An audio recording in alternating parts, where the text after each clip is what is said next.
हिंदी में यूपीएससी की तैयारी से संबंधित प्रोग्राम्स को देखने के लिए सब्सक्राइब करें स्टडी IQIAS हिंदी।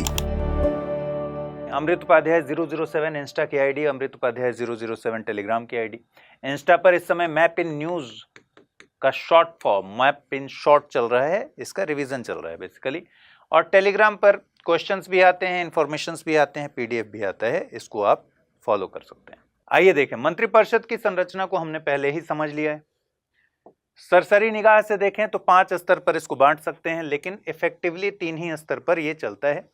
कैबिनेट मंत्री, जो सबसे पावरफुल बॉडी है वो है कैबिनेट, और उसमें वो मंत्री शामिल होते हैं जो सबसे महत्वपूर्ण मंत्रालयों को, विभागों को हैंडल करते हैं, उनके प्रमुख होते हैं। यही कैबिनेट फैसले लेता है जो पूरे सरकार के डिसीजंस में रिफ्लेक्ट होता है। ये सब चर्चाएं पहले हो चुकी हैं, आप में से कोई भी अगर आपने नहीं देखा तो पहले की चर्चा को आप देख सकते हैं। राज्य मंत्री स्वतंत्र प्रभार, जो लगभग कैबिनेट मंत्री की तरह ही होता है।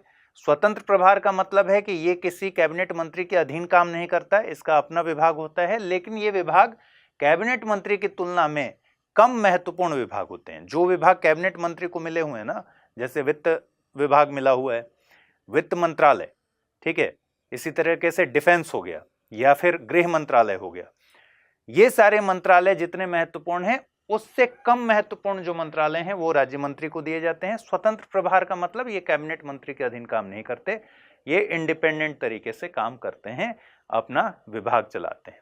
कैबिनेट की बैठक में इनको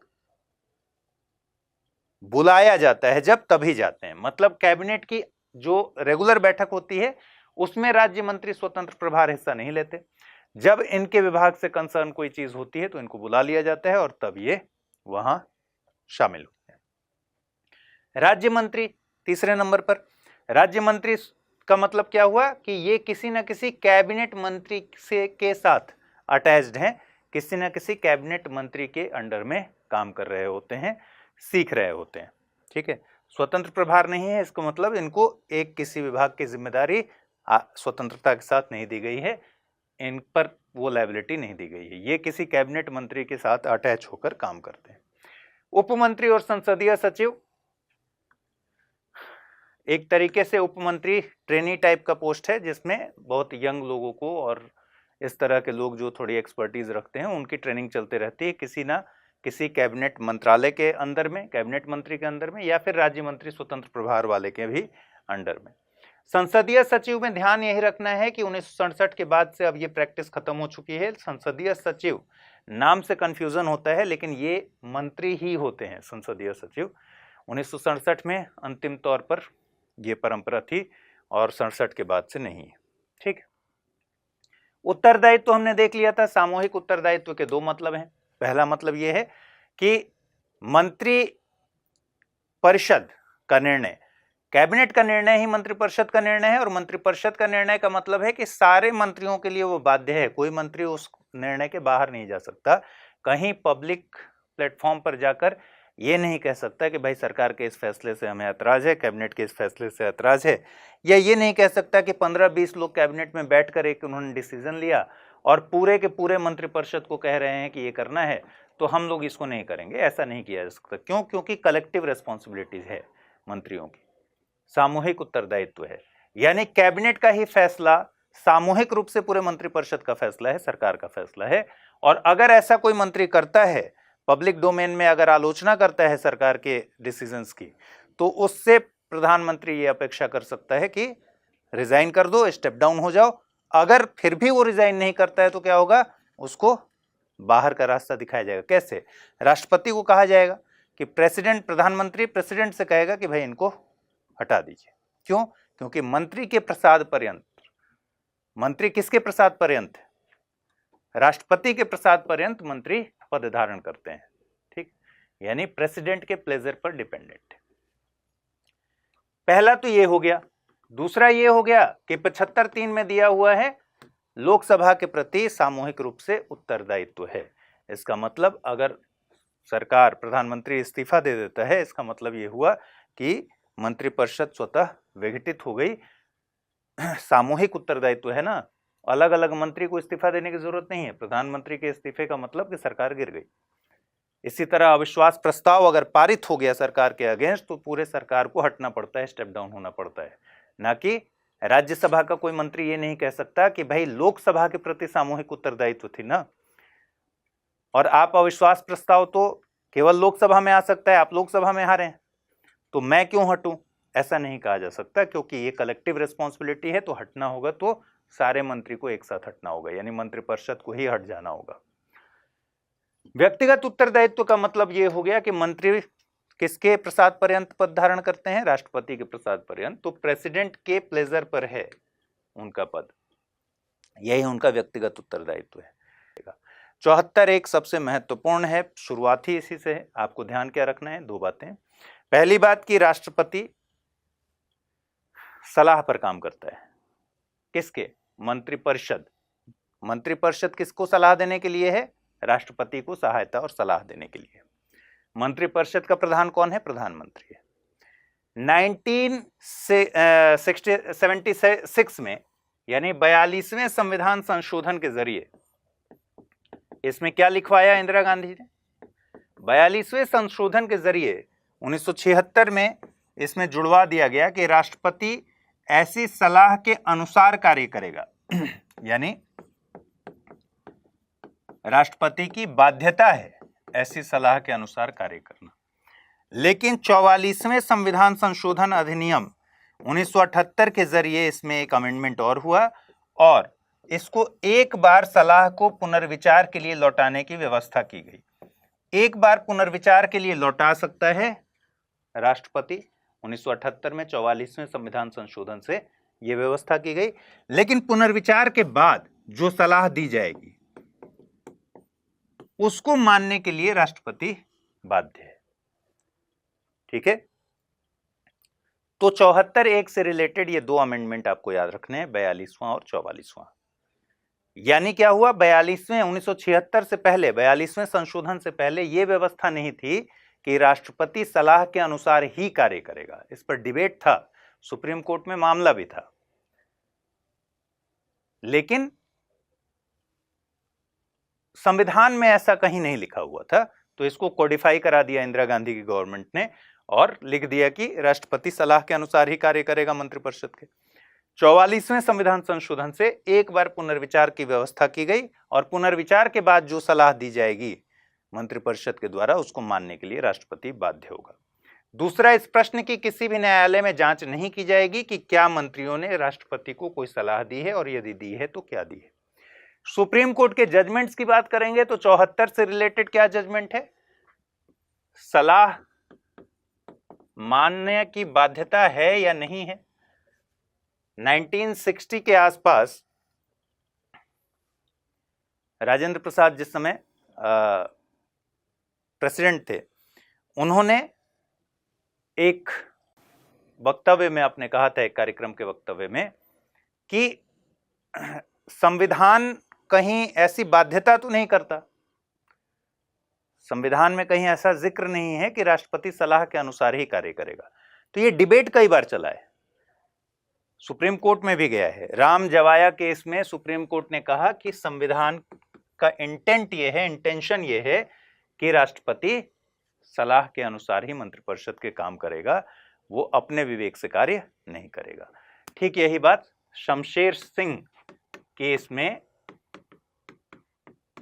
शमशेर सिंह बनाम पंजाब राज्य 1974 में सुप्रीम कोर्ट ने यही बात कही।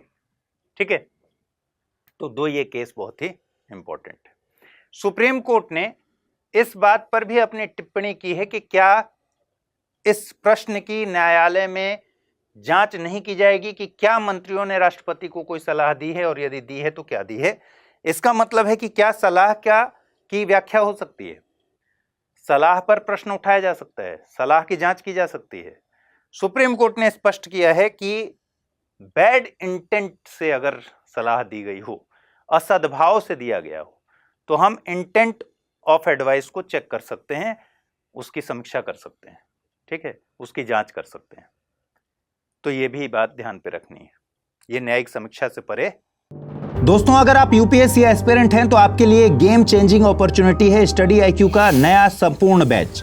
एक कॉम्प्रिहेंसिव प्रोग्राम जिसमें टॉप एडुकेटर्स के साथ 1000+ आवर्स की live classes, personalised mentorship and handwritten notes से लेकर पीआरपी, एमआरपी जैसे इंटेंसिव प्रोग्राम्स हैं। प्रीलिम्स और मेंस स्कॉलरशिप के तहत प्रीलिम्स क्लियर करने पर पूरी फीस रिफंड हो जाएगी। टॉप परफॉर्मर्स के लिए हर मंथ 11,000 रुपीज का cash reward, economically weaker sections के लिए स्पेशल उड़ान स्कॉलरशिप भी है। X secretary Anil Swarup sir खुद गाइड करेंगे आपको इस जर्नी में। स्टडी IQ पर 2 करोड़ इंडियंस का ट्रस्ट है और अब संपूर्ण बैच के साथ आपका यूपीएससी ड्रीम भी होगा अचीव। सिल्वर, गोल्ड या platinum, choose the plan that fits your needs. आपको करना क्या है, स्टडी IQ वेबसाइट पर जाइए, यूपीएससी संपूर्ण बैच पर क्लिक कीजिए and once you click on buy now आप देख सकते हैं डिस्काउंट कोड्स। वहां पर टाइप कीजिए अमृत लाइव एंड आपको मिलेगा सबसे lowest price. And obviously your IAS journey starts here. 75 प्रधानमंत्री की नियुक्ति राष्ट्रपति करेगा और अन्य मंत्रियों की नियुक्ति राष्ट्रपति प्रधानमंत्री की सलाह पर करेगा। ठीक है। मंत्रिपरिषद में प्रधानमंत्री सहित मंत्रियों की कुल संख्या लोकसभा के सदस्यों की कुल संख्या के 15% से अधिक नहीं होगी। ध्यान एक बात क्या रखना है, प्रधानमंत्री सहित मंत्रियों की कुल संख्या और लोकसभा के सदस्यों की कुल संख्या के 15% से ज्यादा नहीं होगी। ये कैपिंग पहले नहीं था, ये कैपिंग आया 1991 में, सॉरी 2003 में। 91वां संविधान संशोधन 2003। इसका मतलब यह हुआ कि 2003 के पहले कितनी भी बड़ी मंत्रिपरिषद हो सकती थी, लेकिन 2003 में क्या किया गया, और यह 91वां संविधान संशोधन, जब हम आगे संविधान संशोधन पढ़ेंगे तो इसको खास तौर पर पढ़ेंगे, बहुत ही महत्वपूर्ण है। 2003 के बाद स्थिति यह हो गई कि 15% से ज्यादा लोकसभा सदस्यों की कुल संख्या के 15% से ज्यादा ये मंत्रिपरिषद का आकार नहीं होगा। ठीक है।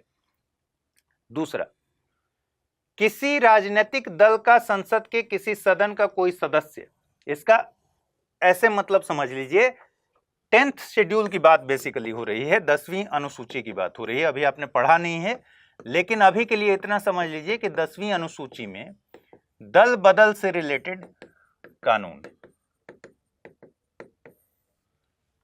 ठीक है, दल बदल से रिलेटेड बात कही गई है और इसी के तहत ये अमेंडमेंट्स हुए हैं। इसमें क्या है कि दल बदल के तहत अगर कोई संसद का सदस्य बनने के लिए एलिजिबल नहीं है तो वो मंत्री बने रहने के लिए भी एलिजिबल नहीं है। दल बदल के तहत क्या प्रोविजन है कि किसी दल का 2/3, 2/3 कम से कम सदस्य जब किसी और पार्टी में मर्ज करेंगे तभी ये मर्जर मान्य होगा। 2/3 से कम अगर हो तो फिर ये मान्य नहीं होगा विलय। उस कंडीशन में वो सभी सदस्य सांसद बने रहने के लिए निर्योग्य हो जाएंगे। तो उस कंडीशन में क्या होगा, वो मंत्री, उनमें से जो लोग बने रहेंगे वो भी मंत्री नहीं बने रह पाएंगे, मतलब मंत्री बने रहने के लिए वो भी एलिजिबल नहीं रह जाएंगे। इस पर हम विस्तार से बात करेंगे 10वीं अनुसूची पर आगे, लेकिन फिलहाल के लिए इतना आपको समझना है। 75 में 75 का 2 कहता है वही व्यक्तिगत उत्तरदायित्व मंत्री का राष्ट्रपति के प्रसाद पर्यंत अपने पद को धारण करेंगे। तीसरा, मंत्रिपरिषद लोकसभा के प्रति सामूहिक रूप से उत्तरदायी होगी, ये सब हम पढ़ चुके हैं। चौथा, किसी मंत्री द्वारा अपना पद ग्रहण करने से पहले राष्ट्रपति 3री अनुसूची में इस प्रयोजन के लिए दिए गए प्रारूपों के अनुसार उसको पद और गोपनीयता की शपथ दिलाएगा। 2 बातें यहां पर स्पष्ट हैं कि 3री अनुसूची में क्या दिया गया है, 3री अनुसूची में शपथ दिया गया है। तो आपको ओथ के बारे में याद रखना है कि किस शेड्यूल में है। जैसे 10वां शेड्यूल में क्या है, 10वें शेड्यूल में दल बदल से रिलेटेड कानून है। 3री अनुसूची में शपथ बताया गया है, किसके शपथ का क्या प्रारूप होगा। तो वही लिखा हुआ है कि किसी मंत्री द्वारा पद ग्रहण करने से पहले किस अनुसूची में दिए गए शपथ के प्रारूप से वो शपथ दिलाएगा, 3री अनुसूची में। 2 तरह की शपथ दिलाएगा, पद की और गोपनीयता की। जब 3री अनुसूची खोलेंगे तो पद की शपथ का ड्राफ्ट अलग है और गोपनीयता का अलग है। गोपनीयता में है कि मेरे समक्ष आए हुए जो भी विचार होंगे, अगर काम करने के लिए वो गवर्नमेंट सरकारी कार्य करने के लिए जरूरी ना हो जब तक, ठीक है, तब तक कहीं प्रकट नहीं करेंगे, उसको गोपनीय बनाए रखेंगे। फिर पांचवा, कोई मंत्री जो 6 माह लगातार किसी अवधि तक संसद के किसी सदन का सदस्य नहीं है, उस अवधि की समाप्ति पर मंत्री नहीं रहेगा। इसका मतलब मैक्सिमम 6 महीने तक बिना संसद की सदस्यता के भी मंत्री रहा जा सकता है। ठीक है, कोई मंत्री बन सकता है बिना सांसद बने भी, बस उसे 6 महीने के भीतर क्या करना पड़ेगा, राज्यसभा या लोकसभा की सदस्यता लेनी होगी। 6 माह तक बना रह सकता है। ठीक, तो लगातार 6 माह की किसी अवधि तक अगर वो संसद का सदस्य नहीं है तो 6 माह के बाद वो मंत्री भी नहीं रहेगा। ठीक है, इसका इंटरप्रिटेशन ये हुआ कि किसी को बिना संसद की सदस्यता के भी मंत्री बनाया जा सकता है। शर्त क्या है, 6 महीने के भीतर उसे संसद की सदस्यता हासिल करनी होगी। स्पष्ट है। मंत्रियों के वेतन और भत्ते ऐसे होंगे जो संसद विधि द्वारा समय समय पर अवधारित करे, तो ये लॉ बनेगा, इसके लिए एक्ट बनेगा और उसके द्वारा संसद बीच बीच में उसको रिवाइज करेगी। और जब तक संसद ऐसा नहीं करती तब तक ऐसे होंगे जो दूसरी अनुसूची में विनिर्दिष्ट हैं। तो यहां सूचना क्या है, जैसे तीसरी अनुसूची में शपथ की बात की गई है, शपथ का ड्राफ्ट दिया गया है, वैसे ही दूसरी अनुसूची में वेतन और भत्तों की बात की गई है। वेतन और भत्ते। ठीक, स्पष्ट है। 75 77 हम ऑलरेडी पढ़ चुके हैं। भारत सरकार के कार्य का संचालन। भारत की सरकार की समस्त कार्यपालिका कार्रवाई जो होगी वो किसके नाम से की गई कही गई होगी, किसके नाम से की हुई कही जाएगी, राष्ट्रपति के नाम से। मतलब भारत सरकार जो भी काम करेगी वो बेसिकली प्रेसिडेंट के नाम से करेगी। ठीक है, ये कहता है 77(1). और टाइटल क्या है, भारत सरकार के कार्य का संचालन। राष्ट्रपति के नाम से किए गए और निष्पादित जो भी ऑर्डर हैं या फिर अन्य लिखत हैं यानी और अदर इंस्ट्रक्शंस हैं, उनको ऐसे मेथड से ऑथेंटिकेट किया जाएगा, ऐसी रीति से अधिप्रमाणित किया जाएगा जो राष्ट्रपति द्वारा बनाए जाने वाले नियमों में विनिर्दिष्ट की जाए। और इस प्रकार ऑथेंटिकेटेड ऑर्डर या फिर इंस्ट्रक्शन की विधि मान्यता इस आधार पर प्रश्नगत नहीं होगी कि वह राष्ट्रपति द्वारा किया गया या निष्पादित आदेश या लिखत नहीं।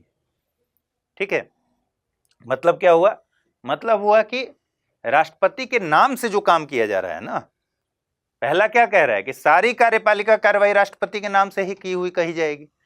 तो राष्ट्रपति के नाम से जो कार्य होंगे, आदेश निकलेंगे, जो अन्य लिखत होंगे, उसको राष्ट्रपति द्वारा बनाए जाने वाले नियमों में विनिर्दिष्ट कर दिया जाएगा। ठीक है, और इस पर कोई सवाल नहीं उठेगा कि ये राष्ट्रपति के द्वारा किया गया नहीं है। भाई आप ये सवाल उठा सकते हैं ना कि भारत सरकार जो भी काम कर रही है, जो भी आदेश निकाल रही है, वो बेसिकली कौन कर रहा है, सरकार, लेकिन किसके नाम से कर रही है, राष्ट्रपति के नाम से। तो कल को ये सवाल हो सकता है ना कि आपके पास एक चिट्ठी है आपके अपॉइंटमेंट का, आईएएस बनने का, और आप कहें कि भाई इस पर तो साइन राष्ट्रपति का किया हुआ है लेकिन ये उनका है नहीं, तो इसलिए ये ऐसी व्यवस्था की गई है। ठीक है, राष्ट्रपति भारत सरकार का कार्य अधिक सुविधापूर्ण किए जाने के लिए और मंत्रियों में उक्त कार्य के आवंटन के लिए नियम बनाएगा। ठीक है, स्पष्ट। 78 राष्ट्रपति को जानकारी देने के संबंध में प्रधानमंत्री के क्या दायित्व और कर्तव्य हैं, ये हमने ऑलरेडी पढ़ लिया है, लेकिन फिर भी एक नजर देख लीजिए। 78 में अगर मैं कहूं मंत्रिपरिषद से रिलेटेड कौन कौन से आर्टिकल हैं, तो 74, 75, 77, 78, 88 ये 5 हैं जो मंत्रिपरिषद से रिलेटेड हैं। तो इसी क्रम में हम पढ़ रहे हैं, आपकी किताब में भी दिया हुआ है। ठीक, संघ के कार्यकलाप के प्रशासन संबंधी और विधान विषयक प्रस्थापनाओं संबंधी मंत्रिपरिषद के सभी विनिश्चय राष्ट्रपति को संसूचित करे। सामान्य भाषा में संघ के कार्यकलाप के, संघ के कामकाज के जो एडमिनिस्ट्रेटिव पार्ट है और जो लेजिस्लेटिव प्रपोजल्स हैं वो मंत्रिपरिषद के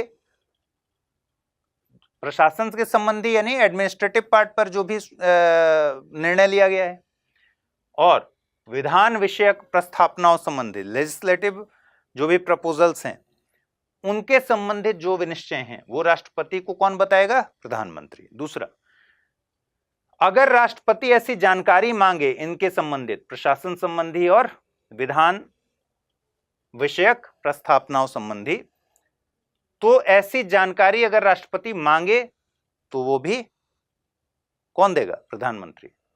तीसरा, किसी विषय को जिस पर मान लीजिए मंत्रिमंडल ने, किसी मंत्री ने विनिश्चय कर लिया है, मंत्री ने डिसीजन ले लिया है, लेकिन उसको अभी मंत्रिमंडल के समक्ष विचार के लिए नहीं रखा गया है, तो राष्ट्रपति ये अपेक्षा कर सकता है कि उसे मंत्रिमंडल के सामने, मंत्रिपरिषद के सामने आप विचार के लिए रखिए। और ये दायित्व भी किसका है? किससे अपेक्षा करेगा? प्रधानमंत्री से। तो किसी विषय को जिस पर किसी मंत्री ने विनिश्चय कर दिया है किंतु मंत्रिपरिषद ने विचार नहीं किया है, राष्ट्रपति द्वारा अपेक्षा किए जाने पर परिषद के समक्ष विचार के लिए कौन रखेगा? प्रधानमंत्री। ठीक है। 88, सदनों के बारे में मंत्रियों और महान्यायवादी के अधिकार। अभी हमको क्या देखना है? मंत्रियों के अधिकार। प्रत्येक मंत्री और भारत के महान्यायवादी को यह अधिकार होगा कि वह किसी भी सदन में, सदनों की किसी संयुक्त बैठक में और संसद की किसी समिति में जिसमें उसका नाम सदस्य के रूप में दिया गया है बोले और उसकी कार्यवाहियों में अन्यथा भाग ले, किंतु मत देने का अधिकार नहीं होगा। ठीक है, क्या कह रहा है ये?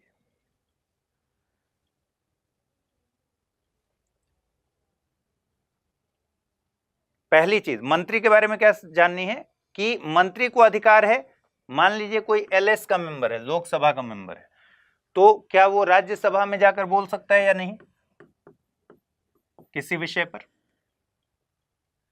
या कोई मंत्री है जो राज्यसभा का मेंबर है, तो क्या वो लोकसभा में जाकर बोल सकता है या नहीं?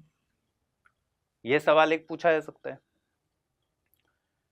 तो यह कह रहा है कि किसी भी सदन में, सदनों की संयुक्त बैठक में, ज्वाइंट सेशन जो होता है, या संसद की किसी समिति में जिसमें उसका नाम सदस्य के रूप में दिया गया है बोले और उसकी कार्यवाहियों में भाग ले। लेकिन ध्यान रखिए कि जो लोकसभा का मेंबर है वोट यहीं पर करेगा। मतदान मंत्री जो है अगर लोकसभा का सदस्य है तो राज्यसभा में जाकर बोल सकता है, कार्यवाहियों में हिस्सा ले सकता है, अपना जवाब दे सकता है जाकर, लेकिन मतदान अपने ही सदन में करेगा जिसका वो मेंबर है। ये मोटे तौर पर बात आपको याद रखनी है। तो यही 88 कह रहा है जिसमें मंत्रियों के बारे में आपको जानना है कि किसी संयुक्त बैठक में भी भाग ले सकता है, किसी समिति में भी भाग ले सकता है और किसी भी सदन में जा सकता है, लेकिन वोटिंग राइट सिर्फ उसको अपने सदन में ही है। ठीक है, लोकसभा का मेंबर है तो राज्यसभा में जवाब देने जाएगा, कार्यवाहियों में जाएगा, मंत्री है तो, लेकिन वहां जाकर वोट नहीं दे पाएगा। ठीक है, तो मत देने का हकदार इस अनुच्छेद के आधार पर नहीं होगा। उप प्रधानमंत्री दरअसल परंपरा में ही है, संविधान में इसका कहीं भी जिक्र नहीं है। तो उप प्रधानमंत्री कौन डिसाइड करता है? प्रधानमंत्री पर डिपेंड करता है कि वो उप प्रधानमंत्री का पद सृजित करे या फिर ना करे। आजकल है कि नहीं कोई भारत के उप प्रधानमंत्री? नहीं है। ठीक है, क्योंकि संविधान में इसका कहीं जिक्र नहीं। तो प्रधानमंत्री पर पूरी तरह से निर्भर है इस पद का सृजन करना और उसकी जिम्मेदारियां तय करना कि उसकी जिम्मेदारियां क्या होंगी। जनरली क्यों प्रधानमंत्री का पद, उप प्रधानमंत्री का पद क्यों बनाया जाता है?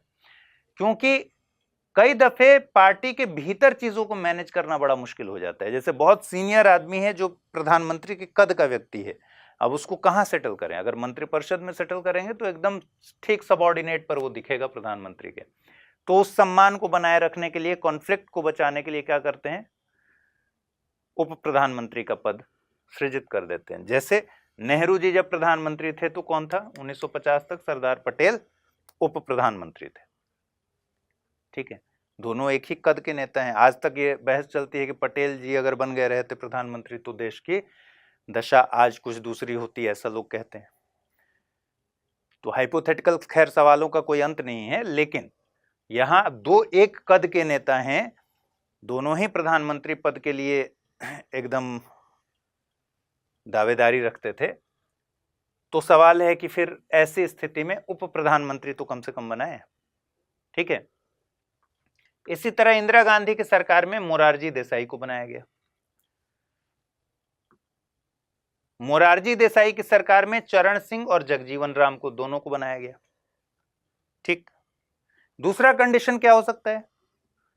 इंदिरा गांधी की जब तक सरकार थी तब तक तो सरकारें इतनी मजबूत हुआ करती थी कि प्रधानमंत्री पर जनरली इस बात का प्रेशर नहीं था कि सरकार गिर जाएगी। कभी ऐसा नहीं रहा। क्यों? क्योंकि जैसे एक दल की सरकार है और वो दल अपने आप में मेजॉरिटी में है, ठीक है, मेजॉरिटी से भी कहीं ज्यादा उसके पास नंबर्स हैं, तो वो किस चीज का दबाव देगी। लेकिन इंदिरा गांधी की सरकार के बाद जनता पार्टी की सरकार के साथ ही एक अस्थिरता का दौर शुरू हुआ। हालांकि बीच में फिर कांग्रेस की गवर्नमेंट बनी और स्थिर सरकार बनी, फिर राजीव गांधी बहुत मेजॉरिटी के साथ है, लेकिन अस्थिरता की शुरुआत वहां से हो गई थी।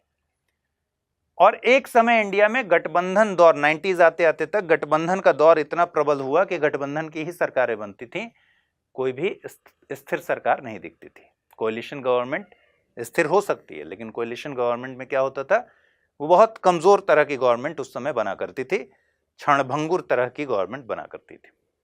उस कंडीशन में क्या होता है, जब कोई एक दल सरकार में हो, तब तो एक दल बहुत ही मजबूत स्थिति में सरकार में हो, अकेले ही 300 सीट लेकर आ जाए, तो फिर इसको किसी से डरने की जरूरत नहीं है। इसको इसलिए किसी को उप प्रधानमंत्री नहीं बनाना पड़ेगा कि कोई पार्टी दूसरी हमारे साथ अटैच है और उसका नेता कहीं हमसे नाराज ना हो जाए, इसलिए उसको चलो उप प्रधानमंत्री बना देते हैं। लेकिन जब गठबंधन की सरकारें होती हैं तो एक पार्टी थोड़ी बड़ी पार्टी होती है, बाकी छोटी मोटी पार्टियां जितनी जुड़ी होती हैं, लेकिन सबका रोल बड़ा इंपॉर्टेंट होता है क्योंकि सबको मिलाकर बहुमत हासिल है लोकसभा में। ऐसी कंडीशन में कई बार दबाव में उप प्रधानमंत्री बनाना पड़ता है, एक नहीं दो दो बनाना पड़ता है। ठीक है, तो हमारे यहां क्या क्या रहा उप प्रधानमंत्री के तौर पर? सरदार पटेल नेहरू जी के समय पर, इंदिरा गांधी के समय पर मोरारजी देसाई के समय पर चरण सिंह और जगजीवन राम, चरण सिंह के समय पे वाईवी चौहान, वीपी सिंह और चंद्रशेखर के समय में देवीलाल को बनाया गया और वाजपेयी जी के समय में लाल कृष्ण आडवाणी को बनाया गया। तो ये अभी तक हमारे यहाँ उप प्रधानमंत्री के पद का इतिहास रहा है। चलिए, एक शब्द है किचन कैबिनेट। अब ये किचन कैबिनेट क्या है इसको देख लेते हैं। देखिए, कैबिनेट शब्द के बारे में ब्रजकिशोर शर्मा अगर आप पढ़ेंगे तो उसमें बड़ा ही इंटरेस्टिंग एक फैक्ट बताया गया है कि कैबिनेट की शुरुआत कैसे हुई और प्रधानमंत्री की शुरुआत कैसे हुई। वो बताते हैं कि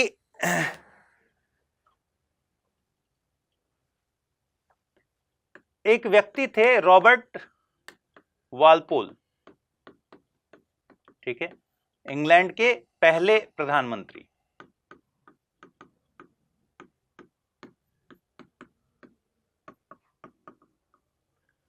ये 1742 में फाइनली हटे और 1721 से लेकर 1742 तक वहां रूल किया इन्होंने। रॉबर्ट वालपोल जो थे, इनके समय में जो इंग्लैंड का सम्राट हुआ करता था, इसको जर्मन आता था और इंग्लिश नहीं आती थी। ठीक है, जबकि जो मंत्री हुआ करते थे वो सब अंग्रेजी जानते थे। इन मंत्रियों के बीच में रॉबर्ट वालपोल अकेले व्यक्ति थे जो लैटिन भाषा जानते थे और वो सम्राट से संवाद कर पाते थे, इसलिए मंत्रियों के बीच में उनकी स्थिति बड़ी अच्छी थी।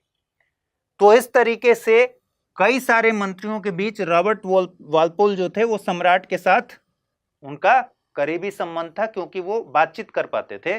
और यहीं से प्रधानमंत्री प्राइम हो गए वो मिनिस्टर्स के बीच में और प्रधानमंत्री का कल्चर शुरू हो गया, उन्हें प्रधानमंत्री कहा जाने लगा। और राजा अक्सर अपने जो शयन कक्ष था उसके साथ सटे हुए एक कमरे का इस्तेमाल करता था महत्वपूर्ण शासन से संबंधित बातों को डिस्कस करने के लिए वहां ये मंत्री जाया करते थे, वॉलपूल जाया करते थे। उस छोटे से कमरे को, जो शयन कक्ष से जुड़ा हुआ कमरा था, इसको कहते थे कैबिनेट। तो इस रूम को ही कैबिनेट कहा करते थे, जहां बैठक होती थी। और धीरे धीरे प्रचलन में यहीं से कैबिनेट शब्द की उत्पत्ति हुई। जो आज हम कहते हैं ना कैबिनेट की मीटिंग है, दरअसल वो यहीं से चला आ रहा है। तो रॉबर्ट वॉलपोल जो 1721 से 1742 तक प्रधानमंत्री के तौर पर वहां रहे, सबसे लंबे समय वाले में से एक हैं। रॉबर्ट वॉलपोल जो 1721 से 1742 तक इंग्लैंड के प्रधानमंत्री के तौर पर रहे, उस समय की स्थिति ये थी कि सम्राट जो जर्मन भाषा जानते थे, सम्राट के साथ संवाद करने वाला व्यक्ति सिर्फ और सिर्फ रॉबर्ट वॉलपोल थे, जो कि लैटिन भाषा जानते थे। क्योंकि इक्वेशन ये था कि सम्राट जर्मन जानता है, मंत्री सारे इंग्लिश जानते हैं, तो इंग्लिश जानने वालों के बीच में और जर्मन जानने वाले के बीच में ऐसे संवाद नहीं हो सकता है। सम्राट थोड़ा बहुत लैटिन समझता है, जो रॉबर्ट वॉलपोल हैं वो लैटिन जानते थे, तो इसलिए उन सारे मंत्रियों में एक ही व्यक्ति था संवाद करने वाला सम्राट के साथ, वो थे रॉबर्ट वॉलपोल। और इसी वजह से उनको धीरे धीरे मिनिस्टर्स में वो प्राइम हो गए और प्राइम मिनिस्टर कहा जाने लगा। तो प्राइम मिनिस्टर कल्चर की शुरुआत हुई और सम्राट अपने शयन कक्ष से सटे हुए छोटे से कमरे में सारे मंत्रियों की बैठक बुलाता था, महत्वपूर्ण मंत्रियों की, और इस कमरे को कैबिनेट कहा जाता था, इसलिए इसका नाम पड़ गया कैबिनेट। और यही कैबिनेट आज के दौर में हमारा कैबिनेट है। हमारे सरकार की कैबिनेट की बैठक में यह तय होता है, कैबिनेट मंत्री होते हैं। ठीक है, तो ये बड़ा इंटरेस्टिंग एक बात है, आपको ध्यान पर रखना चाहिए, ब्रजकिशोर शर्मा में लिखा हुआ है। इसी कैबिनेट शब्द का एक और एक्सटेंशन है, शब्द का तो नहीं लेकिन उसके भीतर भी, जैसे हमने क्या देखा, एक है मंत्रिपरिषद, मंत्रिपरिषद के भीतर एक छोटा कैबिनेट है।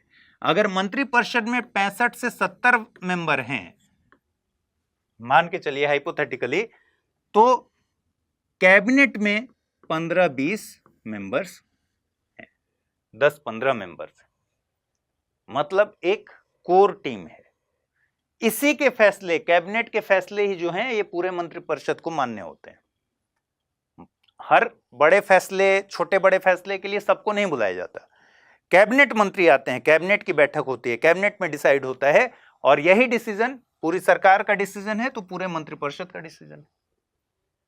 इसी में हमने देखा कि एक तो कैबिनेट हो गया, जो कैबिनेट मंत्रियों से मिलकर बना हुआ है, इसी में अलग अलग तरह के और भी मंत्री होते हैं।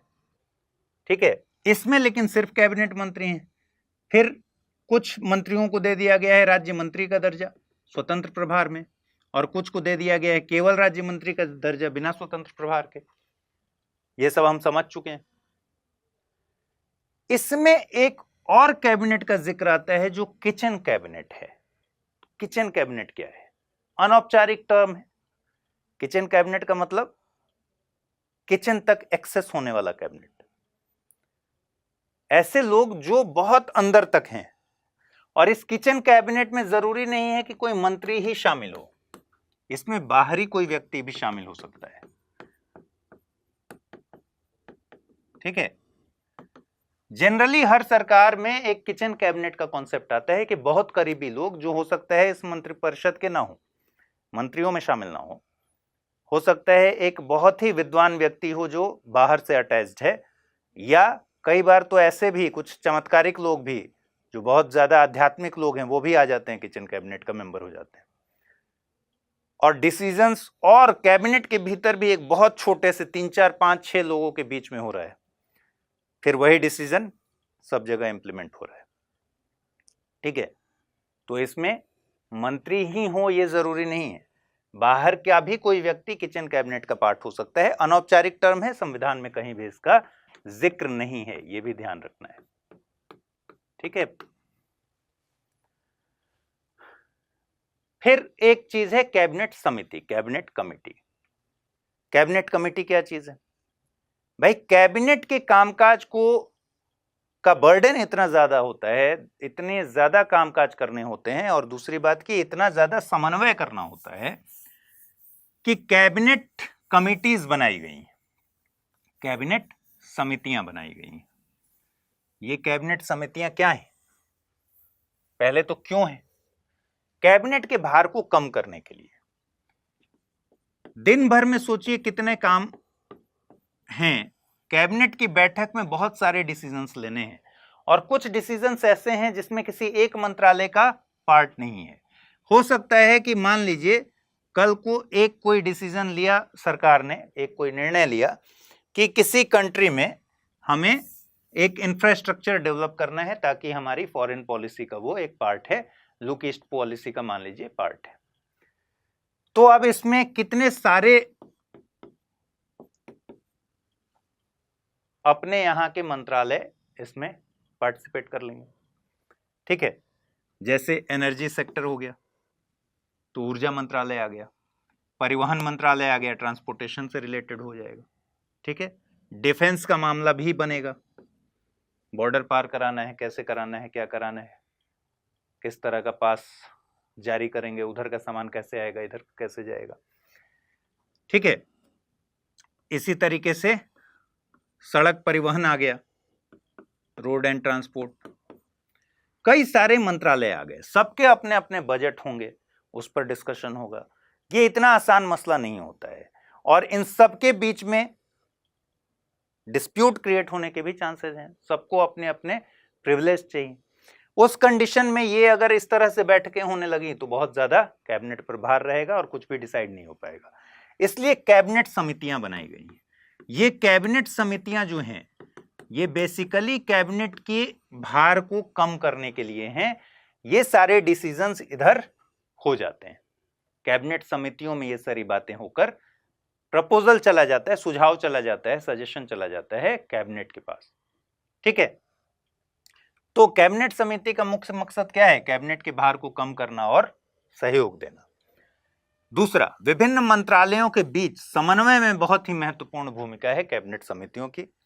इसमें एक और खास बात है कि जैसे कैबिनेट की बैठक में सिर्फ कैबिनेट मंत्री ही आते हैं, लेकिन कैबिनेट समिति की बैठक इस वजह से बहुत अच्छी होती है कि कैबिनेट समिति की बैठक में या कैबिनेट समिति के मेंबर के तौर पर यहां कुछ ऐसे व्यक्ति आ जाते हैं जो कैबिनेट के जरूरी नहीं है कि मेंबर हो। जैसे बहुत एक्सपर्ट व्यक्ति है, एकदम यंग व्यक्ति है, 40 साल का है, जिसको न्यूक्लियर एनर्जी के बारे में बहुत अच्छी जानकारी है, लेकिन उसको राजनीति का अनुभव नहीं है, तो उस कंडीशन में उसको कैबिनेट मिनिस्टर तो नहीं बना सकते, यानी हर कैबिनेट की बैठक में वो नहीं आएगा अगर कैबिनेट मिनिस्टर नहीं है तो यहां कैबिनेट समिति अगर मान लीजिए है उस पर्पस के लिए बना है तो वहां वो व्यक्ति अपनी एक्सपर्टीज दिखा सकता है। इसलिए कैबिनेट समिति इस मामले में अच्छी होती है कि इंक्लूसिव होती हैं, समावेशित करती हैं। इसमें राज्य मंत्री भी आ सकते हैं, मंत्रियों की एक्सपर्टीज का प्रयोग हो सकता है। ठीक है, तो ये एक इसकी खास बात है। ये राज्य मंत्री जो कैबिनेट मिनिस्टर के अंडर में कहीं काम कर रहा है, कैबिनेट की बैठक में नहीं जा सकता है, लेकिन उसकी किसी पर्टिकुलर विषय पर एक्सपर्टीज है या किसी और मंत्री की एक्सपर्टीज है, तो उसको कम से कम कैबिनेट समिति में रखा जा सकता है जहां उसकी एक्सपर्टीज का फायदा उठ सके, तो इंक्लूसिव हो जाता है। दूसरा, कैबिनेट की बैठक में कई दफे अगर मनमाने निर्णय लिए भी जाएं तो कैबिनेट समिति कम से कम उसके सारे पक्षों पर बात करने के लिए उसके पास इतना समय होता है और इतने लोग होते हैं, इतने डायमेंशंस होते हैं कि मनमाने निर्णयों पर लगाम लगाने में भी इसकी महत्वपूर्ण भूमिका होती है। ठीक है, कैबिनेट समितियों की संख्या टोटली किस पर डिपेंडेंट है? प्रधानमंत्री पर। प्रधानमंत्री चाहें तो जितने कैबिनेट समिति रखने हैं रखें। ठीक, नेहरू जी के समय में 2 कैबिनेट कमिटीज हुआ करती थी। आज के दौर में 8 कैबिनेट कमिटीज हैं। ठीक है, 2023 में कितने हैं? 8 कैबिनेट कमिटीज, जिसमें से 6 को चेयर करते हैं, 6 की अध्यक्षता करते हैं प्रधानमंत्री खुद। जिस भी कैबिनेट कमेटी में प्रधानमंत्री रहेंगे इसका मतलब उसको चेयर करने की जिम्मेदारी प्रधानमंत्री की। तो 8 में से 6 को चेयर करते हैं प्राइम मिनिस्टर।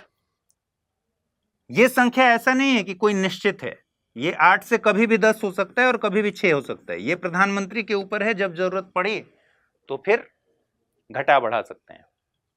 लेकिन कैबिनेट समितियों का अगर डिवीजन देखें तो इसको दो हिस्से में बांट सकते हैं कैबिनेट कमिटीज को। पहला, जो स्थायी किस्म की समितियां हैं, तो ये जो 8 समितियां हैं ये स्थायी समितियां हैं, ठीक है। इन्हीं को आप कहते हैं स्टैंडिंग कमिटी।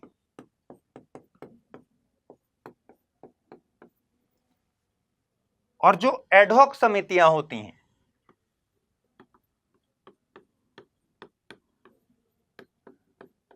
या हिंदी में जिसको कहते हैं तदर्थ समितियां। भाई समितियां दो तरह की हो सकती हैं। पहला, स्थायी विषयों पर बना दिया गया, भाई डेली बेसिस पर पूरे टर्म में काम आना है जिस विषय पर, उस पर बनाए रखें। हटा सकते हैं, जब चाहे हटा सकते हैं, लेकिन जनरली बनाए रखते हैं। तो ये जो 8 समितियां हैं इस समय कैबिनेट समितियां, ये क्या हैं? स्थायी समितियां हैं, स्टैंडिंग कमिटीज। लेकिन कुछ एडहॉक होती हैं, मतलब कोई ऐसा मसला आया जिस पर कैबिनेट समिति बनाई गई, उस पर विस्तार से चर्चा हुआ, उस पर एडवाइस आया। ध्यान रखिए, जो कैबिनेट समिति की एडवाइस जाएगी ना कैबिनेट के पास, उसको मानने की कोई बाध्यता नहीं है कैबिनेट के पास, वो उसको रिजेक्ट भी कर सकती है। तो कैबिनेट समिति इसलिए भी बनाए जाते हैं कि कोई ऐसा तात्कालिक मुद्दा आ गया जो हो सकता है 5 महीना 4 महीना के बाद खत्म हो जाएगा, तो उस मुद्दे पर एक कैबिनेट कमेटी बना दी, और वो कैबिनेट कमेटी फिर उस मुद्दे पर विचार करके अपनी सलाह भेज दी, अपना रिकमेंडेशन भेज दिया, उसका काम खत्म हो गया और उसको फिर खत्म कर देते हैं। तो वैसी समितियां हैं तदर्थ समितियां या एडहॉक समितियां, ठीक है। ये जो 8 स्टैंडिंग कमिटीज हैं, ये हमें देखना है कि कौन कौन सी हैं। एडहॉक कमिटीज को ही ग्रुप ऑफ मिनिस्टर्स भी कहते हैं, मंत्रियों का समूह। यानी एडहॉक जो कैबिनेट कमिटीज हैं इनको क्या कहते हैं? और ग्रुप ऑफ मिनिस्टर्स, GOM, या मंत्रियों का समूह।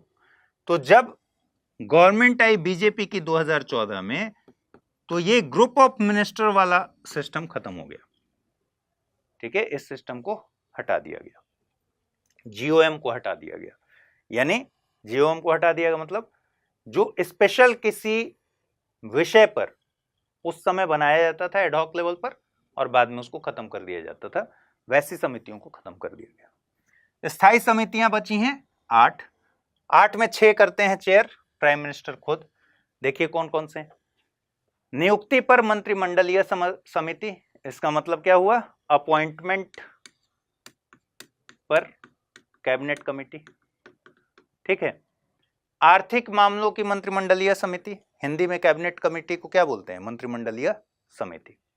राजनीतिक मामलों की मंत्रिमंडलीय समिति, सुरक्षा संबंधी मामलों में मंत्रिमंडलीय समिति, संसदीय मामलों की मंत्रिमंडलीय समिति, आवास के लिए मंत्रिमंडलीय समिति, निवेश एवं वृद्धि पर मंत्रिमंडलीय समिति, और रोजगार और कौशल विकास पर मंत्रिमंडलीय समिति। इनमें 6 में मेंबर हैं प्राइम मिनिस्टर। किन 2 में कौन और है चेयर करता है? आवास के लिए जो मंत्रिमंडलीय समिति है उसको चेयर करते हैं होम मिनिस्टर, ठीक है।